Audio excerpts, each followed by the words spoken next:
Oke, jadi case-nya adalah case kita mengikuti case yang ini, kanal yang di apa namanya di permukaan di muaranya ada naik turun muka air. Jadi nanti ketinggian muka air yang ada di dalam kanal pun akan tergantung dari ketinggian muka air di muara.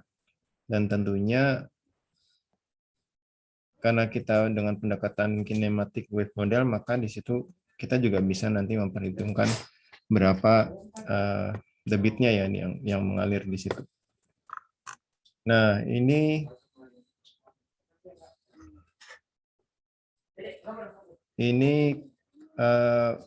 solusi ya, solusi akhirnya yang kita gunakan ini.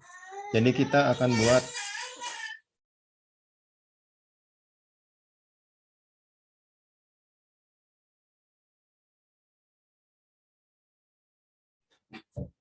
ya, jadi solusinya kita gunakan yang ini.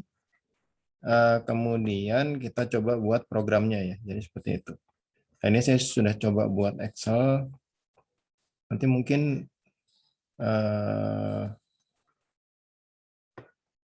ya bisa nanti mungkin akan saya share aja ya ini supaya nanti bisa dicoba diperbaiki sama-sama, mungkin secara berkelompok coba diperbaiki gitu ya.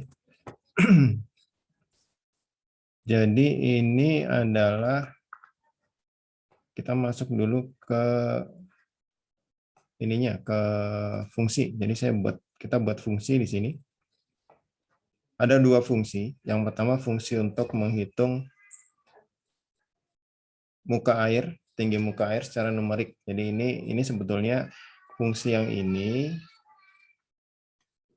sama dengan yang menjadi solusi di persamaan setelah dari kinematic wave-nya. Jadi yang ini kemudian diterjemahkan menjadi baris fungsi di Visual Basic seperti ini. Ini inputnya ini mungkin ada huruf yang sama di dua persamaan ini, tapi sebetulnya berlaku berlaku eksklusif untuk masing-masing persamaan, masing-masing fungsi ya. Yang misalkan di sini ada A ini tidak akan menyeberang ke sini karena A ini adalah apa istilahnya, semacam portal atau variabel pengambilan nilai lah di sini ya. Jadi ada A itu adalah koefisien ini nih, koefisien ini ya, ini A, ini B, itu. Dan kalau kita lihat di contoh dari Pak Budi, ini juga ada ini alfa di sini dan beta di sini. Agak rancu memang dengan angle ya, tapi kita punya ininya berbeda sedikit. Oh, ini salah.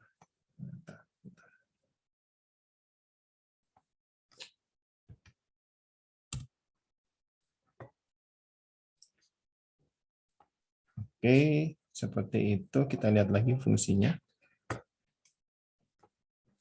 Nah, yang ini adalah untuk menghitung H ya, ketinggian muka air menggunakan finite difference. Jadi nanti di sini kalau dalam perhitungannya itu kita membutuhkan nilai dari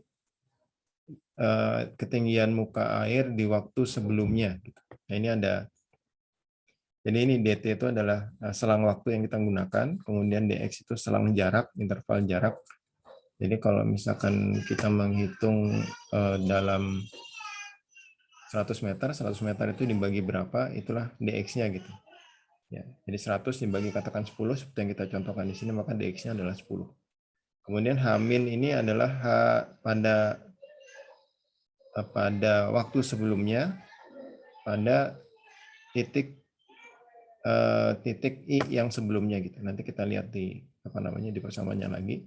Kemudian H+ ini adalah H di titik setelahnya gitu ya, tapi di waktu yang sebelumnya. Kemudian SS ini sink atau source, dan H yang terakhir adalah H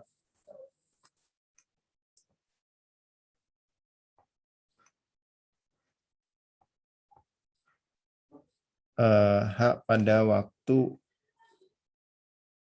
jadi H pada titik yang dihitung tapi pada waktu sebelumnya. Seperti itu. Nah, ini kalau kita bandingkan, mungkin bisa dilihat ya di sini ya. Kita bandingkan, agak susah sih. Coba bandingkan side by side ya.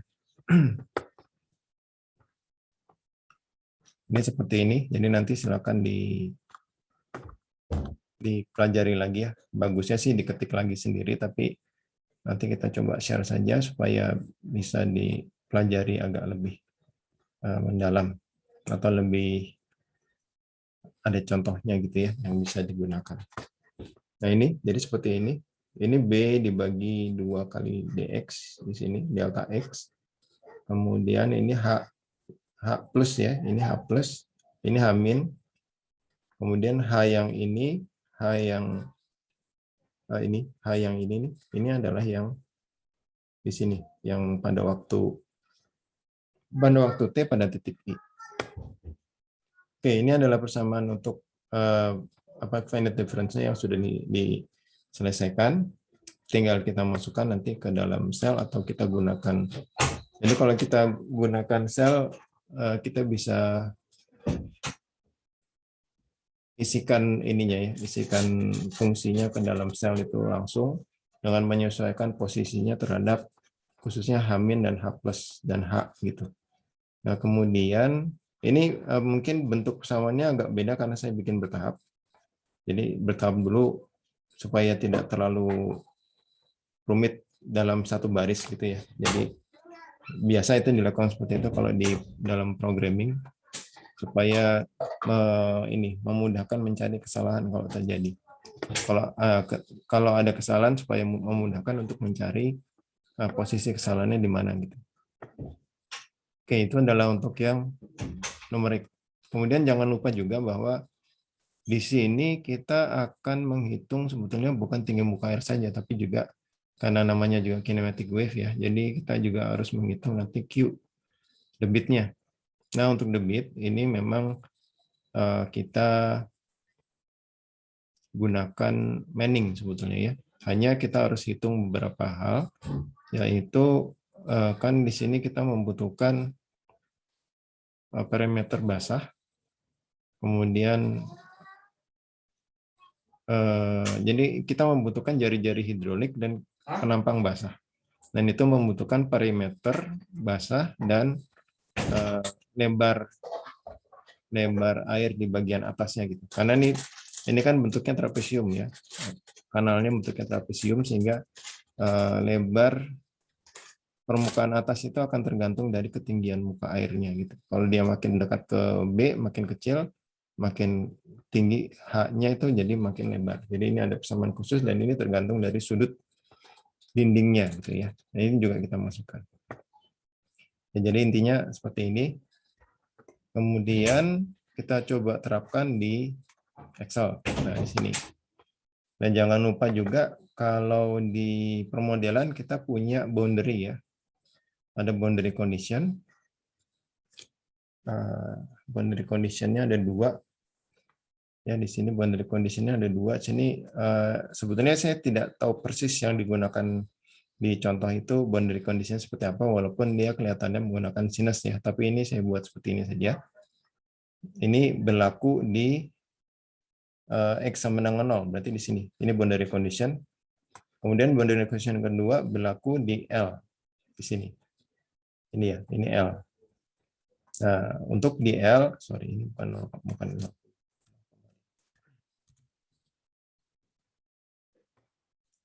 Untuk di L ini nilainya hanya 0,5, jadi tetap di situ. Ini nilai rata-rata lah kurang lebih ya. Kalau dia kalau kanalnya sedang normal, maka ketinggian muka air rata-ratanya di situ.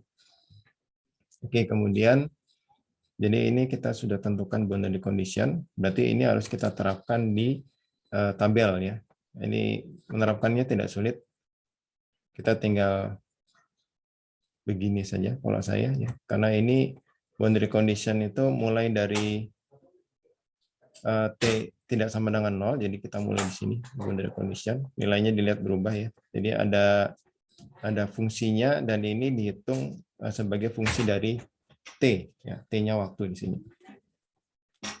Kemudian ini kenapa saya buat seperti ini, sebetulnya ini nilai namanya juga nilai coba-coba ya. Jadi ini tidak ada tujuan khusus selain kita mentarget fluktuasi menggunakan sinus. Hanya supaya kelihatan, supaya tidak ketemu nilai minus, jadi kita ubah-ubah.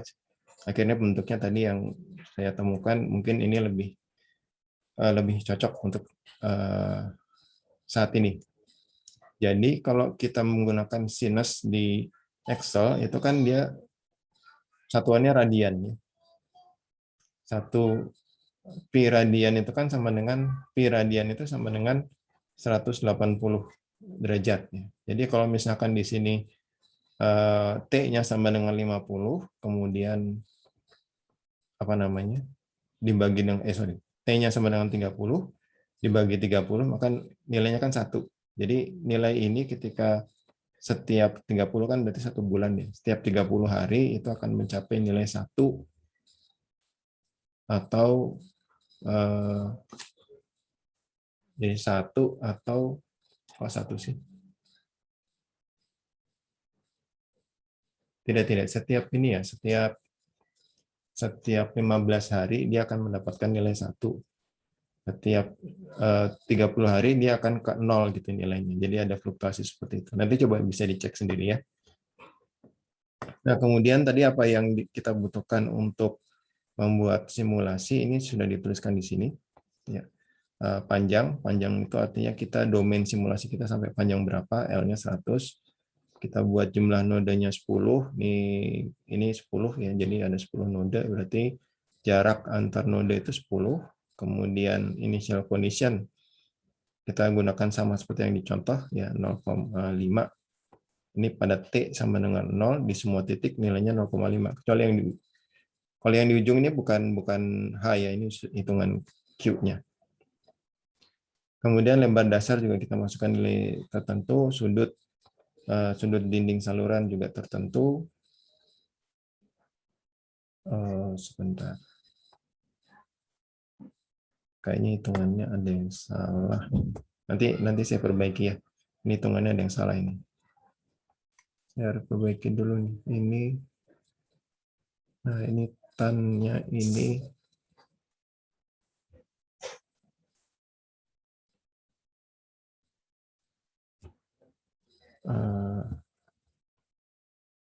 Ini harus dibagi 180 dikali.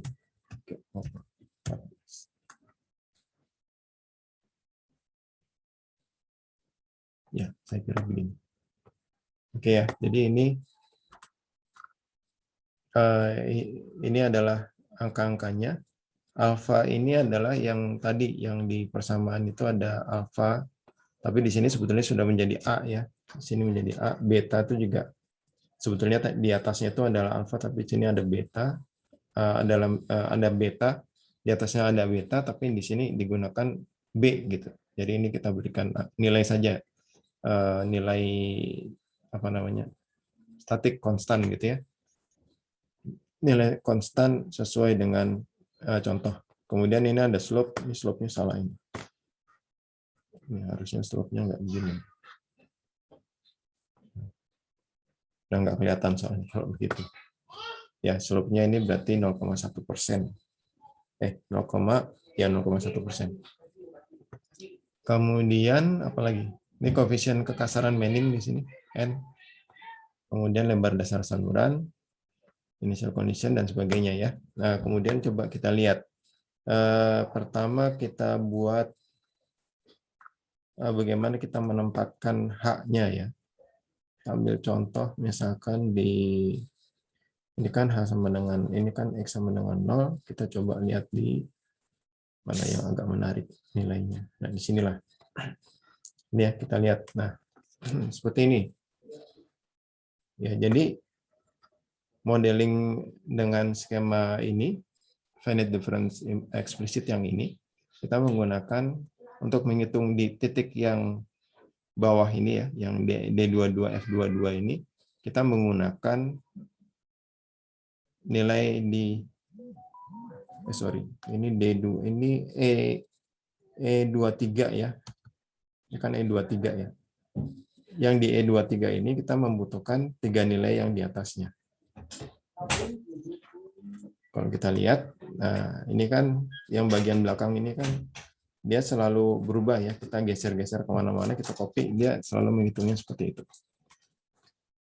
Kemudian yang lain nilai-nilai yang kita ambil dari parameter yang fix ya di sini, yang ditentukan di sini. Dan ini dilakukan selain di boundary condition. Jadi di X sama dengan 0 kita tidak buat persamaan. Di X sama dengan 100 juga kita tidak gunakan persamaan, gitu ya. Nah, ini kemudian kita apa namanya? Kalau sudah jadi ini di copy kemudian jadilah seperti ini. Nah, ini memang karena harusnya ini kan kalau simulasi seperti ini itu tidak dilakukan dengan menggunakan tabel begini harusnya ya. Jadi kalaupun menggunakan tabel biasanya di print itu sesuai dengan data yang dihasilkan dalam perhitungan gitu. Jadi kalau ini kan menggunakan function, seharusnya menggunakan iterasi, kita eksekusi dan dia akan menghasilkan misalkan di sini menit waktu T sama dengan 1 sampai 10, nanti bergerak lagi 11 sampai 20 misalkan seperti itu. Jadi kita bisa pilih mana yang akan ditampilkan gitu. Dan di sini yang saya buat grafik ini baru yang ini aja. Jadi yang grafik yang ini dari 1 sampai 0 sampai 10. Ya, ini tidak terlalu kelihatan, walaupun sebetulnya di sini ada fluktuasi. Kemudian saya coba untuk meningkatkan, ambil waktu-waktu yang agak jauh ya. Ini bisa dilihat di sini.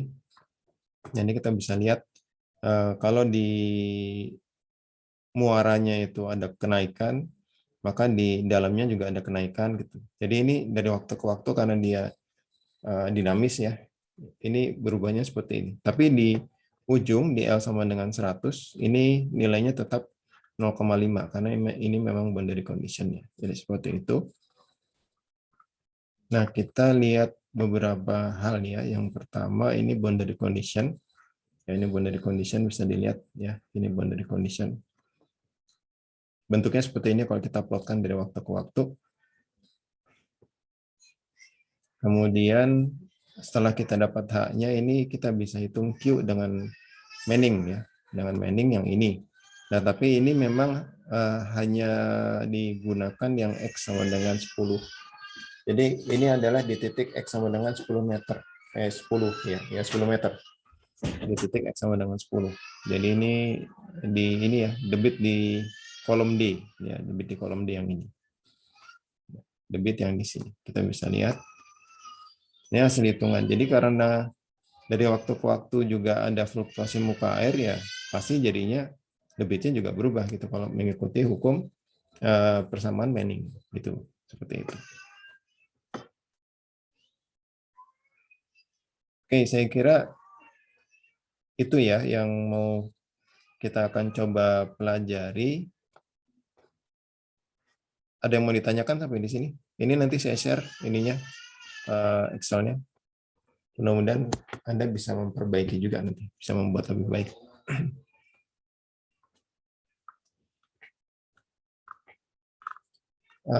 Sebetulnya sih kalau misalkan ada yang bisa membuat dia tidak dalam bentuk tabel yang kita bikin fungsi seperti ini, tapi menggunakan apa trigger dari tombol gitu ya untuk dia menghitung, kemudian kita stop di iterasi keberapa atau kita stop di T sama dengan berapa gitu ya, itu bagus juga. Tapi memang tidak mudah dan perlu waktu untuk membuat seperti itu. Ya, sampai di sini ada yang mau ditanyakan dulu?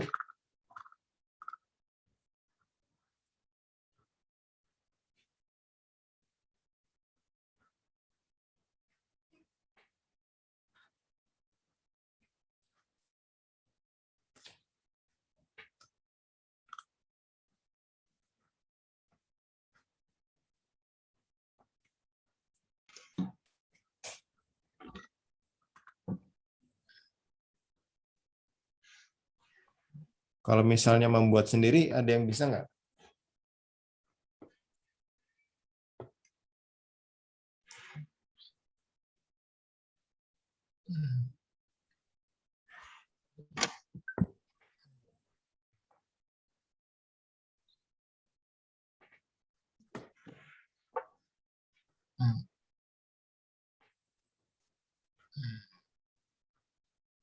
Ya, maaf Pak, sebelumnya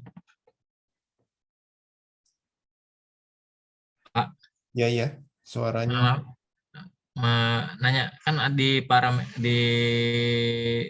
parameter ada parameter itu Pak. Kalau untuk kayak selang waktu itu udah ditentukan apa gimana Pak? Ya, untuk selang waktu ini, kalau ini kan skemanya kan finite difference yang eksplisit ya ini digunakan. Jadi kita menghitung yang sekarang dari waktu yang sebelumnya. Dan itu memang ada aturan untuk berapa selang waktu yang dibolehkan. Jadi DT-nya itu tertentu gitu. Jadi tidak boleh terlalu besar. Kalau di sini ada sih dituliskan nih kemarin. Di sini Kak, bukan di sini. Ya, di sini tuh ada delta T, mana ya? Di atasnya.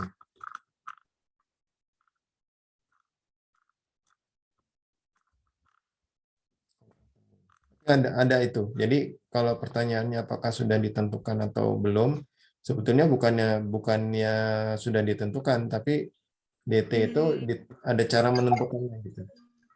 Ya, untuk yang di sini memang kita gunakan DT sama dengan 1 dan itu kelihatannya tidak membuat perhitungannya menjadi tidak stabil gitu. Jadi yang harus dihindari itu kenapa DT-nya harus dicari yang sesuai itu karena dia bisa menimbulkan osilasi dalam perhitungan atau pokoknya menjadi tidak stabil lah hitungannya gitu. Apa namanya simulasi numeriknya. Seperti itu. Jadi kita bisa menentukan tapi ada aturannya gitu. Ini cuman saya kok belum menemukan, kayaknya ada di sini nih. Kayaknya ada, sepertinya ada di slide juga gitu, tapi kok nggak nemukan ya. Ada itu untuk perhitungan ini, menentukan DT-nya. DT itu harus kurang dari berapa gitu.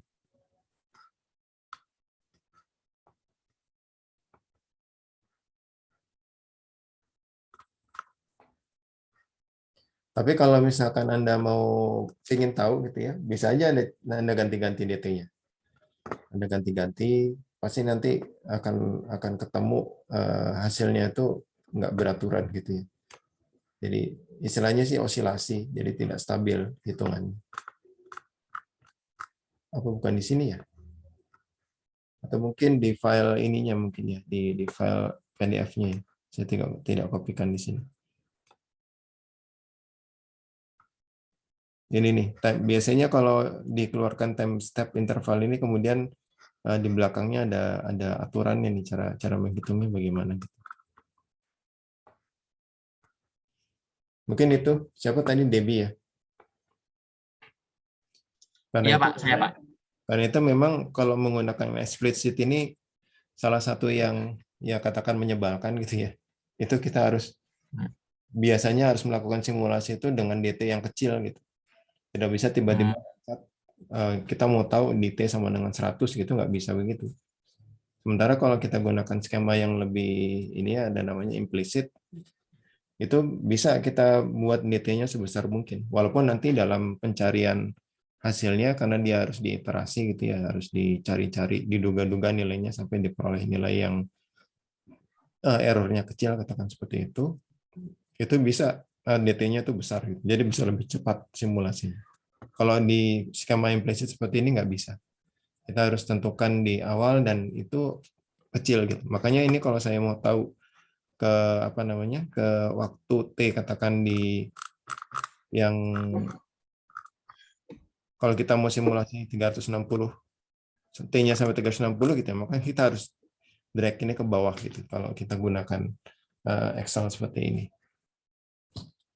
Dan kalau misalkan kita gunakan eksekusi otomatis dengan tombol gitu ya, nanti dia melakukan looping sendiri, itu pun jalannya seperti ini, satu gitu, nambahnya gitu ya.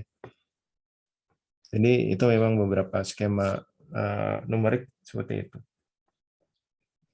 Berarti Pak, kalau yang misalnya untuk sistem kinematik ini juga Kalau untuk penanganan, kalau penerapannya di daerah, misalnya kan ada satu daerah itu sering kalau air dasnya sungainya itu sering kalau naik kan daerahnya pinggiran sungainya itu sering terkena banjir kan Pak.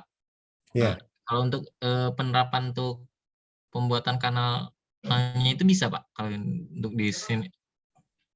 kalau di sini ya mungkin bisa sih, cuma Apa ada saya ada batasan tertentu Pak? eh, kalau modelnya sebetulnya sih kan dia umum ya. Jadi kita Ya bisa Pak. terapkan ini untuk di apa istilahnya di lahan lahan terbuka gitu, maksudnya bukan di saluran, bisa juga Ya di Pak. saluran gitu ya. Yang Itu penting maksudnya kita Pak. bisa bisa mendefinisikan atau bisa menentukan ketinggian muka airnya nanti. Kan pokoknya kalau kita sudah dapat ketinggian muka air, maka kita bisa dapatkan debit lah, kurang lebih seperti itu. Cuma, tapi kalau misalkan kita bicara di bantaran sungai yang mungkin banjir gitu ya, itu kan kita harus tahu penampangnya juga itu. Jadi elevasi di sekitar sungainya seperti apa. Jadi kalau airnya naik sampai ketinggian tertentu, maka dia akan mengisi yang di eh, meluap gitu ya, katakan meluap, ya disebutnya meluap ke kiri kanan sungai tersebut gitu. Nah, itu kalau ya sebetulnya bisa dimodelkan ya itu. Tapi kalau nggak salah sih itu kan sudah agak kompleks tuh. Iya Pak. Biasanya kalau yang di situ sudah dengan bantuan software, misalkan eh, yang biasa mungkin sering digunakan itu HECRAS ya salah satunya untuk pemodelan yang seperti itu. Jadi Iya kita Pak. bisa memasukkan data topografi, kemudian kita masukkan input debit masuk, nanti bisa tuh debit keluarnya berapa, kemudian tinggi muka airnya berapa, dan apa namanya batas yang tergenang tuh sampai mana gitu bisa disimulasikan kalau dengan Ekras. Kalau ini mungkin lebih sederhana ya, karena ini case-nya memang di contoh itu hanya sejauh mana air masuk dari muara karena pasang surut gitu. Ya seperti itu. Ya Pak. Terima kasih Pak. Oke ya, saya kira mungkin untuk selanjutnya, ini mungkin kita nggak berikan jadi tugas ya. Saya nggak yakin selesai juga Anda soalnya mengerjakan ini. Tapi saya akan berikan ini sebagai apa namanya, untuk filenya akan saya berikan. Coba Anda pelajari, ya syukur-syukur bisa diperbaiki gitu ya, bisa diimprove lebih baik gitu. Eh, Mudah-mudahan juga, ini karena saya juga baru pertama kali membuat yang ini, membuat contoh yang ini dari kinematic wave ya. Karena ini pun sebetulnya kan sudah turunan juga ya. Sudah solusi dan diselesaikan secara numerik. Jadi mungkin perlu juga nanti Anda cari-cari informasi di luar, contoh-contoh aplikasi dari kinematic wave model ya, seperti itu.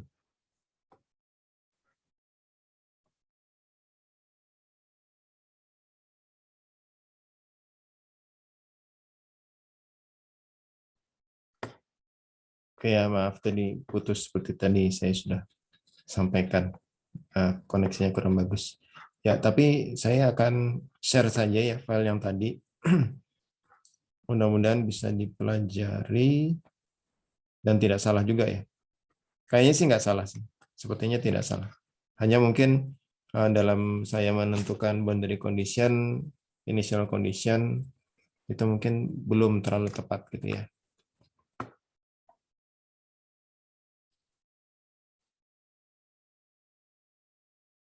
Oke, itu filenya saya kirim. Ya, silakan nanti dibaca. Oke, selanjutnya ada yang mau ditanyakan mungkin di topik-topik yang lalu juga boleh. Kalau ada yang mau ditanyakan.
Gimana?